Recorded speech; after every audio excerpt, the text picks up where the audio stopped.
সরকারি চাকরিতে 56% কোটা ভিত্তিক নিয়োগ হবে, আর বাকি 44% কি রোহিঙ্গা নাকি?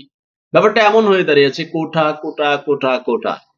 তাহলে 44% বের হবে মেধাবী, এর মধ্যে আবার টেলিফোন, পয়সাপাতি, তো সত্যিকারের মেধাবী 2% হয়ে দাঁড়াবে। অবস্থা এমন দাঁড়িয়েছে। পরবর্তীতে এটা নিয়ে অনেক ঘটনা রটনা আন্দোলন হয়েছে, সংস্কার চেয়েছিল, পরবর্তীতে টোটাল বাতিল করে দেওয়া হয়। কিন্তু পরবর্তীতে মুক্তিযুদ্ধ সন্তানদের কেউ কেউ রিট করেছে। এখন নতুন করে আদেশ এসেছে, সরকারি চাকরির নবম থেকে ত্রয়োদশ গ্রেড পর্যন্ত মুক্তিযোদ্ধা কোটা বাতিলের আদেশ অবৈধ ঘোষণা করে রায়। প্রতিক্রিয়ায় ঢাকা বিশ্ববিদ্যালয়ের একদল শিক্ষার্থী বিক্ষোভ করছে এবং সারা বাংলাদেশের শিক্ষার্থী ইতিমধ্যে যোগাযোগ শুরু করেছে। আন্দোলন আরো তীব্র থেকে তীব্রতর হচ্ছে। তারা বলছে, কোটা যদি সংস্কার করতে হয়, আমরা প্রথমে দাবি জানিয়েছিলাম, আমাদের বড় ভাইরা দাবি জানিয়েছিল, পরবর্তীতে টোটাল সংস্কারই না বাতিলই হয়ে গেল, এখন আবার পুনর্বহাল হলো। এখন তাহলে আমরা জানলামই না, আমাদের সাথে কোনো আলোচনাই হলো না কেন? মুক্তিযোদ্ধা যারা প্রকৃত মুক্তিযোদ্ধা, কয়দিন আগে তো দেখলেন না 8,000-এর মতো বাতিল করলো। তারা নকল, তারা ভাতা নিল এবং তারা সুযোগ সুবিধা নিল, তাদের উত্তরাধিকার সন্তান নাতিপতি বিভিন্ন জায়গায় চাকরি নিল, এই মুক্তিযোদ্ধার পরিচয় দিয়ে নানান পরিচয় দিয়ে নিল না, কোটা ভিত্তিগত নিল। তাদের চাকরি কি আছে নাকি নেই, নাকি থাকবে না, তাদের কি বেতন ভাতা তুলে আনা হবে কিনা, অবৈধভাবে যে মুক্তিযোদ্ধায় আসলো। প্রথম আলোতে অনেকদিন আগে কিন্তু রিপোর্ট প্রকাশিত হয়েছে যে মুক্তিযোদ্ধার 50 বছর হলো, কিন্তু এখন মুক্তিযুদ্ধ শুধু বাড়ে আর বাড়ে। আপনি যদি প্রকৃত মুক্তিযোদ্ধা আপনার এলাকায় থাকে, কথা বলে দেখবেন ওই এলাকাতে আরো কতজন নতুন করে গেজেটেড মুক্তিযোদ্ধার তালিকায় চলে গেল, কিন্তু তারা মুক্তিযুদ্ধ করেনি।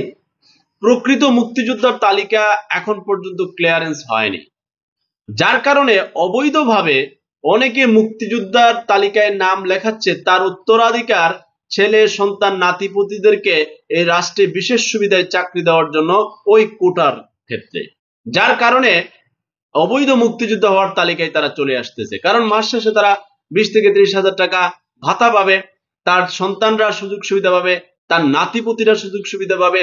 তো মুক্তিযোদ্ধারা এদেশের সম্পদ, যারা মৃত্যুবরণ করেছে তাদের প্রতি সম্মান শ্রদ্ধা ভালোবাসা রইল। মহান আল্লাহ পাক তাদেরকে জান্নাত নসিব করুন। আর যারা জীবিত আছেন সেই সূর্য সন্তানদের প্রতি সম্মান শ্রদ্ধা ভালোবাসা রইল। কিন্তু আপনাদের পরের প্রজন্ম আপনাদের বীরত্বের সুযোগ নিয়ে, কোটার সুযোগ নিয়ে তারা তাদের আসন দখল করবে মেধাবীদের। এটা এদেশের ছাত্র সমাজ অতীতে মেনে নেয় নাই, বর্তমানে আবারও মেনে না নেওয়ার ঘোষণা দিয়েছে। কিন্তু আপনাদের প্রতি সম্মান শ্রদ্ধা ভালোবাসা একটুও কমেনি, ভবিষ্যতেও কমবে না। কারণ আজকের বাংলাদেশ আপনাদের বিশেষ অবদানের ফসল, কিন্তু আপনাদের বীরত্বের ফসল আপনাদের পরবর্তী প্রজন্ম ধাপে ধাপে পেয়ে যাবে, এটা মানতে নারাজ।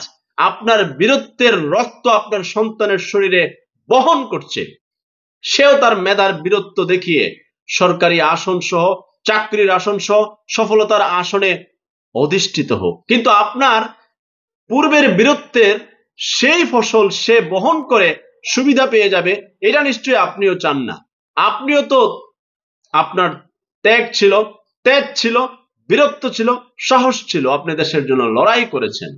কিন্তু আপনার পরবর্তী প্রজন্ম সেই তার জীবনের সাথে, তার সফলতার সাথে লড়াই না করে আপনার পূর্বের সফলতার সার্টিফিকেটের বড়াই করে কোন জায়গায় কোটার সুবিধা নিয়ে আসন গেড়ে বসবে, এটাই প্রজন্ম মেনে নিতে পারছে না এবং মেনে নিবেও না। কারণ তারা পড়াশোনা করছে, এখন যখন তারা চাকরিতে প্রবেশ করতে যাচ্ছে তখন 56% কোঠার ভেতরে পড়ে কোঠাদারিটা জায়গা করে নিচ্ছে, তাহলে তার মেধার দাম কি? তখন তারা বলছে, তাহলে আমরা কি 44% রোহিঙ্গা হয়ে গেলাম? আবার এই 44% আলগাপাতি আছে, টেলিফোন আছে। অবশেষে গরিবের সেই মেহনতি মেধাবী সন্তানরা সরকারি চাকরিতে জায়গা মতো বসতেই পারছে না। সুতরাং এখন আন্দোলন তীব্র থেকে তীব্রতর হচ্ছে। আমি আবারও শেষ করছি, এদেশের সূর্য সন্তান প্রকৃত মুক্তিযোদ্ধাদের প্রতি সম্মান জানিয়ে। আল্লাহ।